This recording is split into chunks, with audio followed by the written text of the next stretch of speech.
Cal football team played last night, hosting the once mighty Oregon Ducks. Two teams with a ton of offense, not much defense.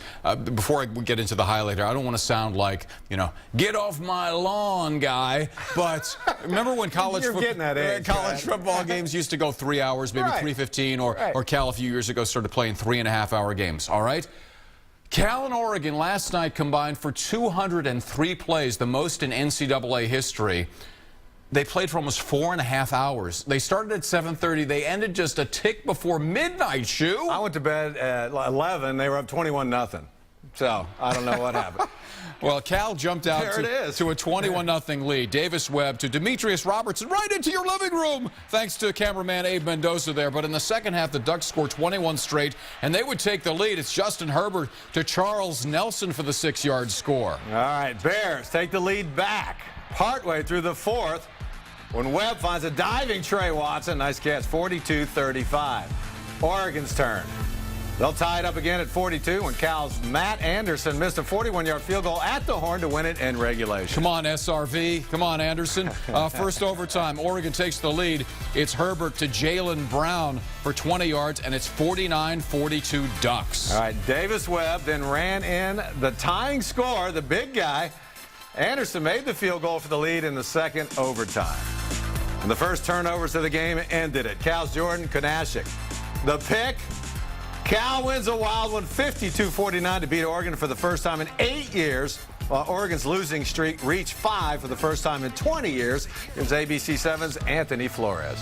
Well, guys, the streak is over. The 7-game losing streak to Oregon comes to an end on a thrilling double overtime win by the Bears. And joining me now is Davis Webb, the quarterback for Cal. And boy, I think many people were wondering just how that thumb was going to be. It didn't seem to bother you against the Ducks. Yeah, it bothered me a little bit, but credit to our training staff and strength staff for getting me ready to play tonight.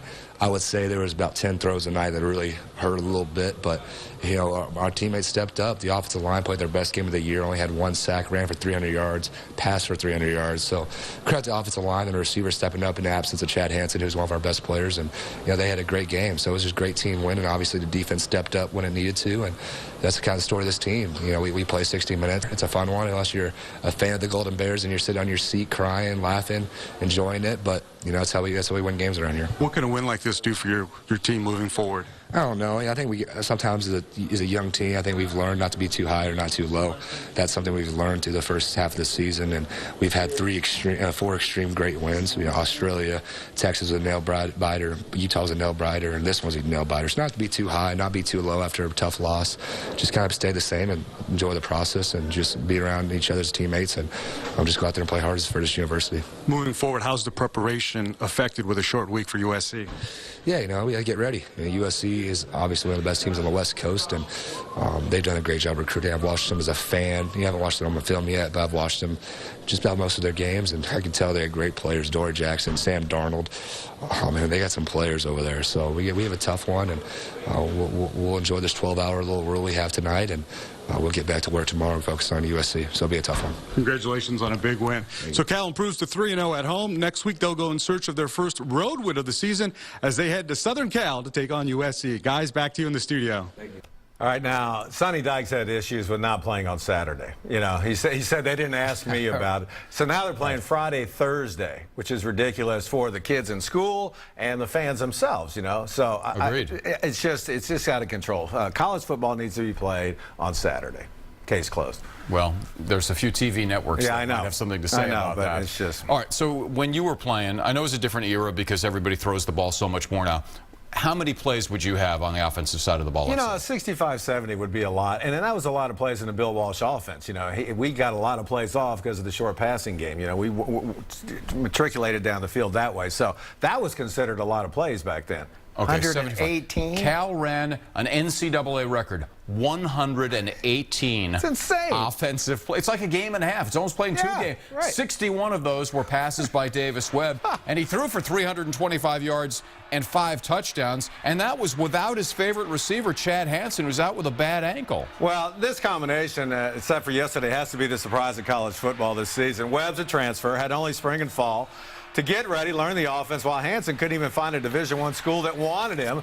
Walked on at Cal, and now he's one of the leading receivers in the nation. Great great storylines, and Webb will be playing on Sundays. He can make every throw. Larry doesn't turn the ball over, reads defense as well, and he's big and strong. What a find for Cal and Sonny Dykes. I mean, because otherwise, I'm not sure who would have been the quarterback for this team. Yeah, right? I mean, he was like the gift that dropped into to Berkeley. Exactly. The question for him, though, and obviously it made sense for him because he played at Texas Tech, so same offense to come to Cal, but he's going to run into the same questions down the road as Jared Goff. Okay, he's never taken a snap. He's in the shotgun all the time. Can he call the plays? Because you got guys holding signs up. You don't call plays in the huddle. In the NFL, you have to call. So, but he has the one thing that you love, which is what they call arm talent. Right. He can throw the football. And every throw, and even off balance. He doesn't have to be set to throw. So he's really good. Yeah, and we'll see if he can win. He's won some big games. So that was our complaint with Jared Goff. He never won a big-time game. Yeah. So this Cal-Stanford game this year is going to be interesting. Both at 4-3. Who would have thought they'd both have the same record at this point? Obviously, Cal feeling a lot better about their 4-3. Now, this game last night never would have gone to overtime if the Cal defense could make a stop in the second half. Remember, the Bears were up 21-0 at one point, and Sonny Dykes, some of this is on you, Sonny. Oh. Made a bad decision in the third quarter, having Davis Webb. Well, look what we've started here. Pooch punt from the 30-yard line. Oregon got great field position, and that turned the game. They scored 21 straight points to take the lead. It's borderline embarrassing how many points the Cal defense gives up.